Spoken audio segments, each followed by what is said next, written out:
ಒಬ್ಬ ಮನುಷ್ಯನು ತುಂಬಾ ಪಾರಿವಾಳಗಳನ್ನು ತನ್ನ ಮನೆಯಲ್ಲಿ ಬೆಳೆಸುತ್ತಿದ್ದರು.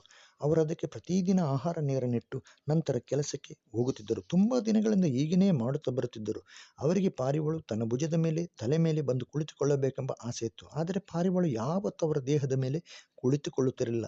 ಅವರು ಪಾರಿವಾಳ ತಗೊಂಡವರ ಹತ್ರ, ನನ್ನ ಮನೆಯ ಪಾರಿವಾಳವು ನಾನು ಸಂಜೆ ಬರುವಾಗ ನನ್ನ ದೇಹದ ಮೇಲೆ ಕುಳಿತುಕೊಳ್ಳುವುದಿಲ್ಲ, ನಾನು ಕರೆಯುವಾಗ ಬರುವುದಿಲ್ಲ ಎಂದು ಬೇಸರವನ್ನು ವ್ಯಕ್ತಪಡಿಸಿದರು. ಅದಕ್ಕೆ ಅವರು ಒಂದು ಉಪಾಯವನ್ನು ಅವರಿಗೆ ಹೇಳಿದರು. ಅದನ್ನು ಕೇಳಿ ಅವರು ಮನೆಗೆ ಬಂದು ಮರುದಿನ ಬೆಳಗ್ಗೆ ಕೆಲಸಕ್ಕೆ ಹೋಗುವಾಗ ಪಾರಿವಾಳಕ್ಕಿಟ್ಟ ನೀರನ್ನು ಚೆಲ್ಲಿದರು.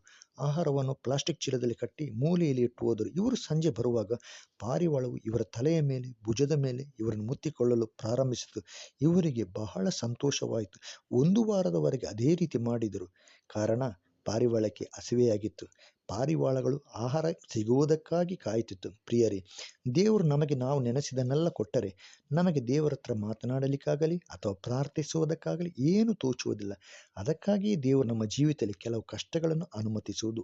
ಯಾಕಂದರೆ ದೇವರು ತಾನು ಪ್ರೀತಿಸುವವರು ತನ್ನ ಹತ್ರ ಮಾತನಾಡಬೇಕು, ಅಂದರೆ ಪ್ರಾರ್ಥಿಸಬೇಕು ಎಂಬ ಉದ್ದೇಶವಿರುವುದರಿಂದಲೇ ಎಫೆಸ 6:18ರಲ್ಲಿ ಸಕಲ ವಿಧವಾದ ಪ್ರಾರ್ಥನೆಯಿಂದಲೂ ವಿಜ್ಞಾಪನೆಯಿಂದಲೂ ದೇವರನ್ನು ಪ್ರಾರ್ಥಿಸಿರಿ ಎಂದು ಬರೆದಿದೆ. ಯಾಕಂದರೆ ಯೇಸು ಕ್ರಿಸ್ತನಿಗೆ ನಾವು ಆತನೊಂದಿಗೆ ಯಾವಾಗಲೂ ಮಾತನಾಡುತ್ತಿರಬೇಕೆಂದು ಆಸೆ ಪಡುತ್ತಾನೆ.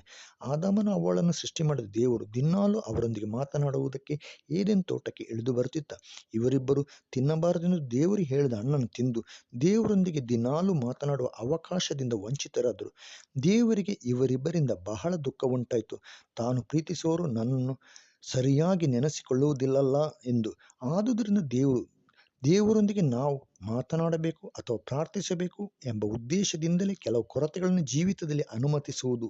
ಪ್ರಿಯರೇ, ಇಂದಿನಿಂದ ನಮ್ಮ ಜೀವಿತದಲ್ಲಿ ಎದುರಾಗುವ ಕೊರತೆಗಳ ಬಗ್ಗೆ ದುಃಖಪಡದೆ ದೇವರಲ್ಲಿ ಸಂತೋಷಿಸುವ, ಪ್ರಾರ್ಥಿಸುವ. ದೇವರ ಮೇಲೆ ನಿನ್ನ ಪ್ರೀತಿ ಎಷ್ಟಿದೆ ಎಂದು ದೇವರು ಎದುರು ನೋಡುತ್ತಿದ್ದಾನೆ. ಅದಕ್ಕೆ ಯೇಸು ಕ್ರಿಸ್ತನು ಹೇಳಿದ್ದು, ಮೊದಲನೇದಾಗಿ ದೇವರ ರಾಜ್ಯಕ್ಕಾಗಿ ನೀತಿಗಾಗಿ ತವಕಪಡಿರಿ. ಹೀಗೆ ಮಾಡಿದರೆ ನಿಮ್ಮ ಕೊರತೆಗಳನ್ನು ಆತನು ನೀಗಿಸಲು ಬದ್ಧನಾಗಿದ್ದಾನೆ.